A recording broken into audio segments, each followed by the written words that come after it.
우리는 지금 대강절 두 번째 주일을 보내면서 예수님의 오신 목적에 대해서 살펴보고 있습니다. 지난주는 예수님이 오신 이유는 본인 자신의 뜻이 아니라 나를 보내신 분의 뜻을 이루기 위해 오셨다. 그래서 예수님은 이 땅에 사시면서 한 번도 나를 보낸 분을 잊어본 적이 없다. 그래서 자신의 정체성이 분명했다. 그죠? 나는 보냄받은 자다. 그래서 늘 기억하면서 하셨고요. 또 우리 예수님은 스스로 일한 적이 없다. 항상 보낸 분과 의논하면서. 그래서 이 의존성과 위탁은 같이 간다고 했습니다. 의존을 많이 하면 많이 할수록 위임을 많이 받는다. 그죠? 우리 하나님께서 하나님의 권세와 능력을 누구에게 맡기시는가 하면 하나님을 많이 의존하는 사람에게 맡기신다. 그래서 우리 예수님이 큰일을 할 수 있었던 비결은 더 많이 예수님을 하나님을 의지했기 때문에 큰일을 할 수 있습니다. 아버지가 하는 일을 아들도 한다. 왜냐하면 아들은 스스로 하지 않으니까. 그리고 또 예수님은 하나님이 보내신 증거들을 소중하게 했다. 이 증거가 십자가라 할지라도 이 증거는 나를 사랑해 주신 것 줄 믿고 십자가도 기쁨으로 지셨다. 그래서 다 이루셨다. 자, 오늘 두 번째 시간으로요. 우리 예수님은 내가 온 것은 양으로 생명을 얻게 하고 풍성히 얻게 하기 위해 오셨다 말씀하십니다. 그래서 한쪽은 예수님은 하나님이죠. 나를 보내신 하나님. 한쪽은 양. 그래서 예수님은 둘 다 강하게 붙잡고 계신 겁니다. 그래서 이 둘이 예수님 안에서 화목해 되려고, 화해케 시키려고. 그래서 나를 보내신 분을 늘 기억하시며 동시에 또 이 양들을, 이 생명과 풍성한 삶을 주기 위한 이 양들을 예수님은 붙잡고 양쪽, 양손, 이 십자가라는 것이 위와 옆으로 양쪽으로 붙잡고 위로 연결될 수 있도록. 그게 이제 예수님의 삶인데요. 이제 오늘은 예수님 오신 목적을 목자의 비유로 나는 선한 목자다라는 비유로 말씀하십니다. 그런데 예수님께서 이 말씀을 목자라고 이야기하실 때 우리 당시 팔레스타인 사람들은 목자가 뭔지 다 알고 있었습니다. 목자가 얼마나 힘든지, 목자는 누구나도 되고 싶어하는 것이 아닌 것인 거예요. 목자라는 직업은 인기 있는 직업이 아닙니다. 양치는 일은요 절대 인기 있는 직업이 아니에요. 비번이 없습니다. 여러분, 비번 없는 직장 매력적입니까? 그렇지 않습니다. 양치는 사람은요 쉬는 날이 없습니다. 젖소 키우는 분도 마찬가지더라고요. 보니까 새벽, 밤 하루도 젖소에게 먹이지 않으면 안 되기 때문에 비번이 없습니다. 그리고 팔레스타인 지역은 땅이 너무 좋지 않습니다. 바위 투성이고 목초지가 적습니다. 거기에 양 키운다는 건 얼마나 어렵겠습니까? 늑대와 도둑이 또 늘 가져가려고, 훔쳐가려고 노려보고 있고, 또 집을 떠나서 생활해야 되고. 그래서 목자는 매력적인 직업이 아니고요, 목자는 또 존경받기도 어려워 그런 직업이었다. 그래서 목자 하면 떠올리는 것이 쉼없는 보호, 인내심 많은 사랑, 끊임없는 경계, 불굴의 용기. 이게 목자 하면 또, 그래서 아무나 목자를 되려고 하지 않았고, 또 목자는 피하고 싶은 직종이 하나가 목자였다는 겁니다. 근데 우리 예수님은 본인을 소개하실 때 나는 목자다라고 소개하시는 겁니다. 그러면서 오늘 본문에 이렇게 나와 있죠. 목자가 문을 들어가면 문지기가 문을 열어주고, 그러면 양의 이름을 쫙 목자가 부르는 겁니다. 그러면 이제 한 명씩 이름 부를 때마다 앞으로 나오는 거죠. 이 양의 이름이 다 있는 거죠. 이 양은 잡아먹는 양이 아니라 털 깎는 양으로 키웠기 때문에 목자와 오랜 동안 같이 생활하는 거. 그러니까 목자가 양 한 명 한 명에서 다 알고 있다. 한 마리 다 알고 있는 거예요. 그 양의 이름도 어떻게 지었는가 하면 뭐 귀가 점이 있다든지 그러면 뭐 귀점이라고, 귀점백이라고 부르고, 뭐 꼬리에 뭐가 있다면 뭐 꼬리, 이렇게 양의 특성 따라 이름을 불렀다. 그 양 이름을 부르면 양이 쭉 나오는 거예요. 불림받지 못한 양은 불행한 양이에요. 목자가 잊어버리는 양은 불행한 양이죠. 그래서 다 목자가 부르면 양이 다 나오면 목자가 확인합니다. 그리고 나서 앞서갑니다. 그럼 양들은요, 오늘은 또 목자가 나를 어디로 인도할까? 얼마나 기대가 있을까요? 우리 목자는 틀림없이 선한 목자인데, 그러면 나에게 틀림없이 좋은 걸 줄 건데, 양들이 쭉 따라가는 거예요. 시편 23편, 자기 이름을 위하여 의의 길로 인도하시고, 푸른 초장에 누우시고 잔잔한 물가로 인도하시고 사망의 음침한 골짜기 괜찮습니다. 왜냐하면 목자가 옆에 있기 때문에. 원수가 있어도 괜찮습니다. 목자가 알고 있기 때문에. 그리고 다 도착한 다음에는 내 머리에 기름을 바릅니다. 치료입니다. 치료. 회복입니다. 여러분 걱정하지 마십시오. 지금 상처 많아도 나중에 다 주님께서 치유해 주십니다. 그때는 내 잔이 넘친다고. 자, 그래서 참 어떻게 보면 이 목자 일이라는 게 참 양으로 봐서는 너무 소중한 일이지만 목자로 봐서는 너무 힘든 일이 바로 이 일이다. 근데 예수님은 내가 목자라고 이야기하십니다. 그러면서 이제 우리 예수님은 양으로 생명을 얻게 하고 풍성케 하기 위해서 내가 왔다. 이 생명이라는 것은 영생을 말합니다. 영생은 뭡니까? 시작은 있지만 끝이 없는 게 영생이죠. 지금부터 시작해도 끝이 없는 게 영생. 근데 이 영생은요, 길이만 중요하지 않습니다. 여러분, 영생이 영원하다고 할 때 이 질이 문제가 되지 않는다면 영생은 저주일 수가 있는 겁니다. 행복하게 영원히 가야지. 불행하게 영원히 간다면 영생은 저주입니다. 근데 이 영생은 어떤 생명이냐면 죄와 상관없는 생명이에요. 하나님의 생명이죠. 죄가 들어오면서 생명의 타격을 입고 죽게 됐잖아요. 그래서 예수님이 우리에게 주시려는 이 생명은 이거는 죄를 이겨내고 죄에 오염되지 않는 하나님의 생명. 또 이 영생은 모든 어려움과 난관을 이겨내는, 왜냐하면 영원히 가려면 이겨내야지 영원히 가니까 그 생명. 그래서 우리 예수님께서 우리에게 오신 것은 이 영원한 생명, 죄와 상관없고 평온하며 두렵지 않고 자유로운, 어떤 난관과 좌절이 있어도 이겨낼 수 있는 힘을 갖고 있는 그 생명. 그 생명을 우리에게 주시기 위해서 오셨다 말씀하고요. 이게 영생입니다. 그리고 또 풍성한 삶을 주기 위해서 오셨다. 이 풍성하다는 말은 남는다는 말이에요. 본전이 아닙니다. 본전이 아니에요. 많은 것을 남기는 삶. 그래서 예수님께서 첫 번째 표적을 행하시죠. 물이 포도주가 돼. 이게 바로 풍성한 삶입니다. 걱정할 게 없는 겁니다. 그 다음이 어떻게 될까 걱정할 게 없어. 그 다음은 더 좋아질 겁니다. 이게 풍성한 삶입니다. 갈수록 좋은 포도주가 나오잖아요. 아구까지 채워도 걱정할 필요가 없어. 채운 것만큼 다 포도주가 되니까. 이게 풍성한 삶이에요. 자, 주님께서 이걸 주시기 위해 오셨다는 겁니다. 영생을 주시고, 그리고 풍성한 남는 삶. 남에게 줘도 또 남아있어.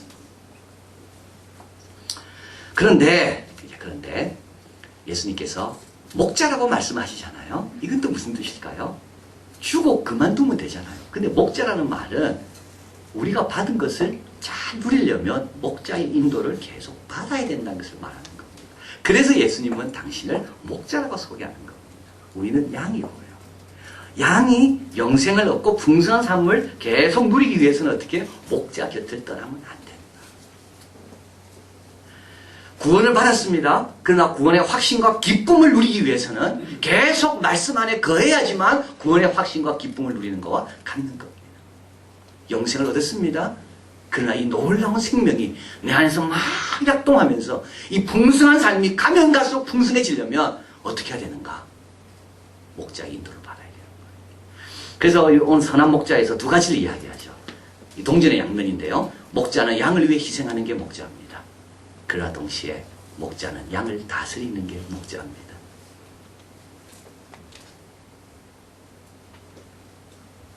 목자는 양을 위해서 미리 다 길을 알아보는 게 목자예요. 양은 자지만 목자는 자지 않아요. 목자는 서서 잤다고 그럽니다. 예, 양은 다 자지만 목자는 서서 자는 겁니다. 그게 목자의 할 일이에요. 그러나 동시에 목자는 양을 다스립니다. 양 가고 싶은 대로 인도하는 게 아니라 목자의 방향, 목자의 생각으로 양을 인도하는 겁니다. 그래서 예수님은 선한 목자라 할 때 이 두 가지가 다 같이 있는 겁니다. 나를 위해 희생하시고 나의 이름을 불러주시고 나에게 좋은 걸 주시기 위해 희생하시는 분, 동시에 나를 다스리시는 분. 자, 그래서 오늘 본문에 이렇게 나와 있습니다. 이런 선한 목자의 인도를 받고 주님께서 우리에게 이미 주신 영생과 풍성한 삶을 누리기 위해서는 어떻게 해야 되는가? 첫째는 5절입니다. 같이 한번 읽겠습니다. 타인의 음성은 알지 못하는 거로 타인을 따르지 아니하고 도리어 도망하느니라. 예, 타인의 음성에 귀를 기울이면 되지 않습니다. 타인의 음성을 듣고 따라가면 목자가 주고자 하는 그런 축복과 은혜들을 경험할 수가 없다는 겁니다. 근데 여러분 여기서 보면 이 타인이라는 게 도적이죠. 도적은 문 안 열어주어도 들어오는 게 도적입니다. 그게 도적의 특징입니다. 도적의 특성은 물건만 있으면 그냥 지나치지 못하는 게 도적입니다. 양이 있으면 이리와 늑대는 그냥 지나치지 못합니다. 문이 잠겨 있죠. 어떻게 하든 들어가려고 그럽니다. 그 들어옵니다. 문제는 양에게 있는 겁니다. 담이 아무리 높아도 들어옵니다. 에덴 동산 그렇게 좋은 것도 사탄이 뱀으로 해야 들어왔잖아요. 우리 교회 들어옵니다. 여러분 가정 들어옵니다. 예수님과 맞이하고 있는 베드로, 그 예수님 그 거룩하신 분 바로 앞에 있는 베드로, 그 안에도 사탄이 들어옵니다. 양이 있으면 이리는 들어오게 되어 있습니다. 문제는 양이 그 음성을 듣냐 안 듣냐가 중요한 거예요. 뱀의 음성에 귀를 기울이기 시작하니까 아담과 이브가 에덴 동산에 쫓겨난 거 아닙니까?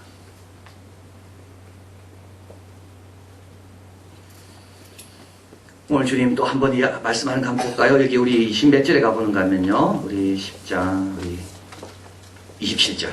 한번 볼까요? 같이 있습니다. 내 양은 내 음성을 들으며 나는 저희를 알며 저희는 나를 따르느니라. 내 양은 누구 음성 들어요? 내 음성밖에 안 듣습니다. 26절. 너희가 내 양이 아니므로 믿지 아니하노라. 예수님께 속한 양은 예수님의 음성밖에 안 듣습니다. 내 양은 내 음성을 듣는다. 가인의 음성 듣지 않고 두려워 오히려 도망한다. 지난주 우리 타이거 우즈가 우리 불륜으로 인해서 미국은 하여튼 일주일 내도록 시끄러웠다 그럽니다. 타이거 우즈 하면 좋은 이미지 아닙니까? 모범생, 부자지간에 참 좋은 관계, 결혼 생활도 잘하고 있는 줄 우리가 알았었죠. 이제 그런데 타이거 우즈의 여러 가지 실수한 것이 드러나면서 여기저기에서 나도 타이거 우즈와 관계가 있다 이러면서 막 나오면서 너무 사람들이 실망한 겁니다. 참 그래도 스포츠맨 가운데 타이거 우즈만큼 그래도 모범적이고 건실한 그런 선수가 없다라고 생각했는데 타이거 우즈의 어떤 그런 것들이 드러나면서 사람들이 다 이제 실망하고 본인도 너무 괴롭고 2007년 6월 3일에 기사에 난 거에 의하면 이때는 타이거 우즈 아버지가 죽은 지 좀 몇 개월 지났을 때입니다. 돌아가신 지. 그는 그 아버지에 대해서 이렇게 쓰고 있습니다. 만약에 아버지가 없었더라면 자신이 없었을 것이다. 그에게 최고의 롤 모델은 우리 아버지다. 나의 가장 절실한 친구도 우리 아버지다. 나는 아버지 없다면 오늘의 나는 없었다. 이 아버지는 타이거 우즈를 야구를 시키고 싶어 했습니다. 근데 타이거 우즈가 골프를 좋아하는 거예요. 그래서 아버지의 뜻을 꺾습니다. 훌륭한 아버지죠. 정신력과 집중력을 키우기 위해 퍼딩을 하는 중에 음악을 틀어놓거나 동전을 떨어뜨려서 경기 중에 각 관중들, 관람객들에 의해서 시선을 빼앗기고 마음을 흔들리지 않는 훈련을 잘 시켰습니다. 자만하지 않고 경쟁심을 갖도록 정신적인 부분에서 7.8기에 강한 정신을 갖도록 이 아버지는 훈련시켰습니다. 타이거 우즈는 겉으로는 이렇게 깔끔하게 보여도 벗으면 이 전부 왕자랍니다. 윗몸 니키 700개 한데 보통 하면 한번 해보십시오. 여러분 어떻게 되시는지. 그래서 타이거 우즈는 마지막에 꼭 이깁니다. 마지막에 아주 담대한 선수입니다. 그리고 골프는 이게 심리 게임이라고, 그래서 그 아버지가 골프의 속성을 알아서 이 심리전에서 밀리지 않도록 아들을 철저히 훈련시킨 겁니다. 그래서 타이거 우즈는 우리 아버지, 자기 아버지를 그렇게 높이고 훌륭하다고. 근데 그 아버지 말 안 듣고 타인의 음성에 귀 기울이다가 그렇게 실수하게 된 겁니다. 여러분 오늘 본문 이렇게 주님 말씀하는데 참 저는 이 구절이 참 너무 마음에 와닿습니다. 6절에 예수께서 이 비유로 저에게 말씀하셨으나 그 하신 말씀이 무엇인지 알지 못하니라. 5절에 타인의 음성은 알지 못하는 거로 타인을 따르지 않냐고 도리어 도망하느니라. 이 귀한 말씀이 무슨 뜻인지 알지 못하는 겁니다. 타인의 음성 들으면 내가 망한다는 것을 알지 못하는 겁니다. 타인의 음성 듣고 따라가면 도적이 멸망시키려고 나를 유혹하는 건지 모르고 따라가면 내가 망한다는 것을 알지 못하는 겁니다. 사람들은. 그래서 다 넘어지는 거죠. 우리에게 주신 생명과 풍성한 삶, 남는 삶을 살고 싶으면 타인의 음성에 귀를 기울이면 안 돼요. 그럼 어떻게 해야 됩니까? 목자는 이때 아침이 동이 딱 트면 제일 먼저 양을 찾아온다고 그럽니다. 제일 제일 먼저 양의 형편을 살피는 거죠. 그리고 이제 오늘 계획을 세우기 위해서 양을 쭉 바라보는 겁니다. 근데 그 목자 오기 전에 먼저 오는 사람은 다 누굴까? 도둑이라는 거. 양이 처음 들어야 될 목소리는 목자의 음성이라는 거. 목자보다 먼저 오는 건 틀림없이 안 좋은 동기가 있기 때문에 먼저 온다는 거예요. 목자와 같이 오든지 목자 뒤에 와야지 그게 건강한 거지. 목자보다 앞에 와서 이야기하는 거 그거는 아주 위험하다는 거예요. 우리도 마찬가지죠. 제일 깨어나서 제일 먼저 듣는 음성이 주님의 음성이 되어야 됩니다. 그래야 그게 기준이 되고 그 기준에 따라서 이 음성과 하나님의 음성을 구분할 수가 있게 돼요. 자, 그래서 우리도 뺏기지 않아야 됩니다. 영생과 풍성한 삶. 그러기 위해서는 타인의 음성 듣고 가면 안 됩니다. 두 번째로 또 영생과 풍성한 삶을 살기 위해서는 9절입니다. 같이 한번 읽겠습니다. 내가 문이니 누구든지 나로 말미암아 들어가면 구원을 얻고 또는 들어가며 나오며 꼴을 얻으리라. 우리 예수님이 이제는 또 양의 문이라고 또 말씀합니다. 참 이게 문이라는 것은 너무 중요한 거죠. 문이 왜 중요합니까? 문은 들어오고 나가는 걸 쉽게 만드는 게 문입니다. 만약에 이 문이 없다면 우리 참 여기 들어오기 어려울 겁니다. 창문 넘어 들어오면 너무 어렵습니다. 문은요, 들어오기 쉽도록 만드는 게 문입니다. 천국에 들어가기 쉽도록 만들어놓은 게 예수님입니다. 문은 또 왜 중요합니까? 문은 세상을 구분하는 게 문입니다. 이 문을 열고 들어오는 순간부터 여기는 예배 자리가 됩니다. 이 문을 열고 나가는 순간부터 거기는 어떻게 됩니까? 세상이 됩니다. 가정의 문을 열고 들어오죠. 그럼 그건 가정이 됩니다. 가정의 문을 닫고 나가죠. 그때부터는 세상이 됩니다. 학교로 들어오는 부터 학교 입구, 학교의 현관을 들어서는 부터 나는 학생, 학교가 되고 여기가요. 학교를 나서는 순간부터 나는 세상으로 나가는 거예요. 문이 그렇게 중요합니다. 문은 다른 세상과 연결하도록, 다른 세상으로 들어가도록 나에게 안내하는 것이 문입니다. 할 박스라는 그 오스틴 미국의 텍사스 대학의 건축학과 교수가 있는데요. 건축가처럼 생각하기에 취해서 그는 출입구가 중요하다고 이야기합니다. 출입구는 공간 전체가 시작되는 입구다. 건물의 성격을 알려주는 게 출입구다. 출입구를 보면 여기가 학교인지, 여기가 병원인지, 여기가 회사인지, 여기가 감옥인지. 그런데 자기 학생들 보고 설계를 해오라 하면 대부분 아이들은 출입구를 등한시한대. 문을 등한시한대. 그래서 묻는데 어디가 문이냐?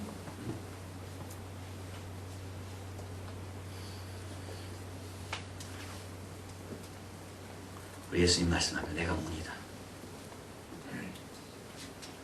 나를 통하면 새로운 세상으로 들어갈 수가 있다. 그리고 여러분, 가장 본질적인 차이는 문 안에 있냐 문 밖에 있냐 그 차이입니다.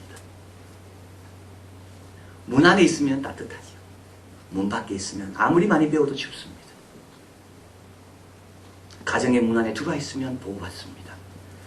아무리 똑똑해도요, 가정 밖에 있으면 방황하고 넘어집니다. 본질적인 차이는 문 안에 있냐 문 밖에 있냐. 예수님은 나는 문이다.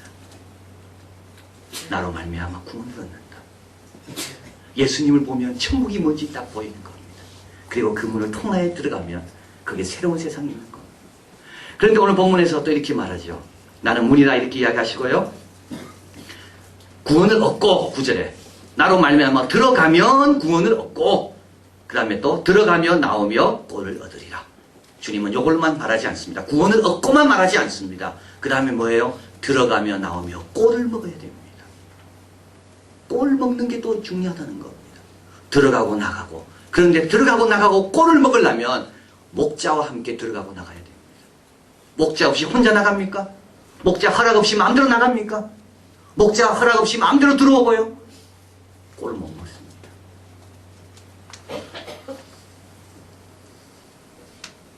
먹는 것도 마음대로 먹으면 안 됩니다. 목자가 이거는 먹어도 괜찮다 먹어라. 그거 먹어야 되는 거예요. 그러면 어떻게 되는가요? 영생과 풍성한 삶을 누리게 됩니다. 여기서 우리는 누구를 생각하는가? 모세를 생각합니다. 모세는 80 노인입니다. 모세는 바로 앞에 쓰는 건 죽기보다 싫었습니다. 근데 주님께서 나가라. 바로 앞에 가잖아요. 그때 모세는 자기도 알지 못했던 놀라운 능력을 바로 앞에서 행사하게 됩니다. 모세는 가나안 땅에 그렇게 들어가고 싶었습니다. 3번이나 주님께서 신명기 말씀합니다. 들어가지 마라, 들어가지 마라. 모세는 그렇게 들어가고 싶었어요. 근데 주님께서 말씀하시 들어가지 마라. 그래서 안 들어갑니다. 그래서 모세는 어떻게 살았습니까? 120세가 될 때까지 눈과 힘이 쇠하지 않는 영생과 풍성한 삶이 있는 그런 삶을 사는 겁니다. 여러분도 왕성한 삶을 살고 싶습니까? 생기가 넘치는 삶을 살 수 있습니까? 내 마음대로 나가고 내 마음대로 들어오는 게 나에게 활력을 줄 것 같지요? 그렇지 않습니다. 밖에는 이리가 기다리고 있다. 목자와 함께 나가고 목자와 함께 들어오고. 마지막으로 생명과 넘치는 삶을 살려면 또 우리 한 가지 더 해야 될 게 있는데요. 우리 16절 같이 읽겠습니다. 또 이 우리에 들지 아니한 다른 양들이 내게 있어 내가 인도하여야 할 터이니 저희도 내 음성을 듣고 한 무리가 되어 한 목자에게 있으리라. 여기 말씀은 무슨 뜻이냐면 지금 이제 여기 있는 그 양들이 있잖아요. 이름 부르면 쫙 따라 나오고 들어가고 나가면서 꼴을 먹는 참 행복한 양.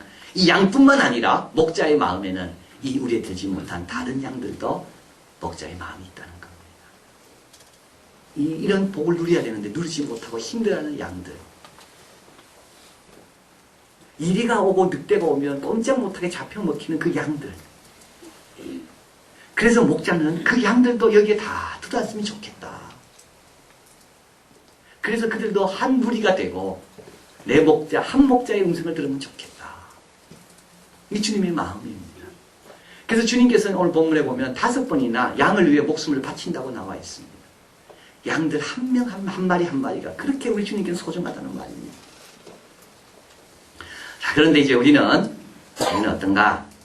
우리는 사실 다른 양에 대해서 별 관심 없지요. 그렇죠. 다른 양들이 뭐 힘들어하나 목자 없이 방황하나 별 관심 없어요.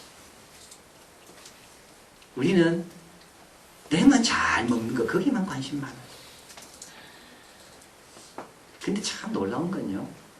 자기에게 관심 두면 둘수록 자기는 빈약해집니다. 그건 참 이상합니다. 전도하고 영혼 구하기 위하고 선교하면 할수록 자기 생명이 더 강해지는 걸 보게 됩니다. 그건 참 이상하죠. 오늘 예수님 참 귀한 말씀 하시는데 한번 가보겠습니다. 이 말씀 한 다음에 17절 한번 읽어볼까요? 아버지께서 나를 사랑하시면서 내가 다시 목숨을 얻기 위하여 목숨을 버립니다. 하나님 예수님 너무 사랑하십니다. 그런데 더 사랑을 받는 길이 있습니다. 양들을 얻기 위해 내 목숨을 버릴 때 이 사랑이 더 깊어진다는 말입니다. 그리고 목숨을 얻고 끝나는 게 아니라 잃고 또 목숨을 얻습니다.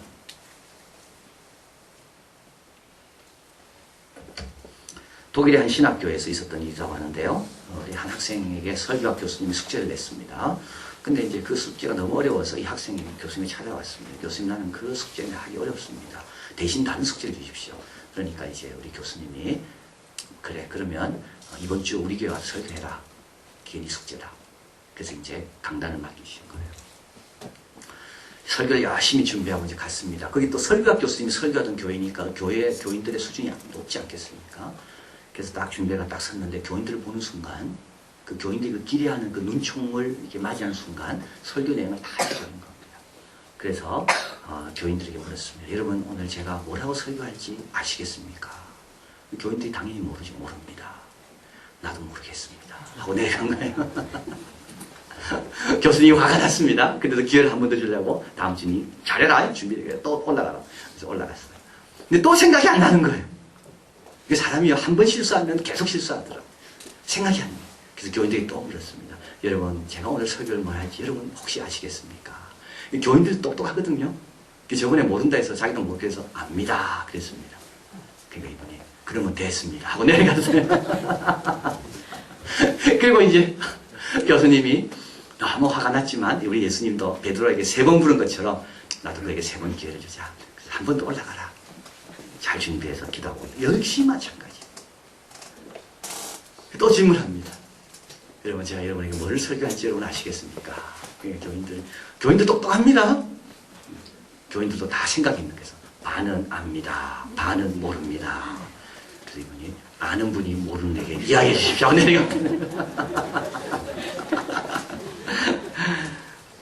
저는 그의 말을 들으면서 아이고 목자 아는 우리가, 목자 혜택을 누리면서 살는 우리가 목자 없는 자에게 너무 우리는 인색하고 이기적이다. 우리는 힘들 때 간구할 수 있는 분이 계시고 우리 아이들 맡길 분이 계시고 방황하고 방향을 찾지 못할 때 들을 말씀이 있어서 우리는 얼마나 혜택을 누리는데 그 혜택을 누리면서도 다른 사람에 대해서는 전혀 관심이 없는 거예요. 목자의 마음이 없는 겁니다. 목자의 심정이 없는 거예요. 한 우리가 되어서 내 음성을 듣고 그들도 너희처럼 영생과 풍성한 삶을 살아야 되는데 그에 대한 관심은 없는 거예요. 이번 비전 축제 하면서 우리가 깨달은 게 이겁니다. 많은 분들이 왔습니다.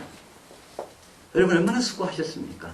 근데 그들이 오니까요 우리가 살아납니다. 영혼이 올 때마다 그 영혼뿐만 아니라 그 영혼을 위해 기도하고 애쓰고 눈물을 흘린 사람들의 영혼이 또 살아나는 겁니다. 하나님의 사랑을 누가 더 많이 체험하겠습니까? 영혼을 위해 희생해 본 사람이 그 하나님의 사랑을 체험하는 겁니다.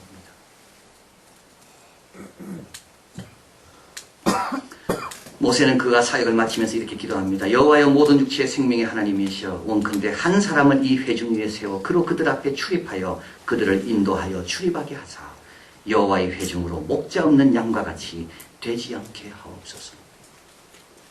목자 없는 양과 같이 되지 않게 하옵소서. 나도 다른 사람들도 목자 없이 살면 안 되는 거예요. 타인의 음성에 귀 기울이지 마시고 들어가고 나가고 주님 앞에 늘 물어보시고 그리고 주님의 마음으로 영혼 구원에 관심을 가질 때 목자가 주시고자 했던 영생과 풍성한 삶 다 누리게 될 줄 믿습니다. 기도하겠습니다.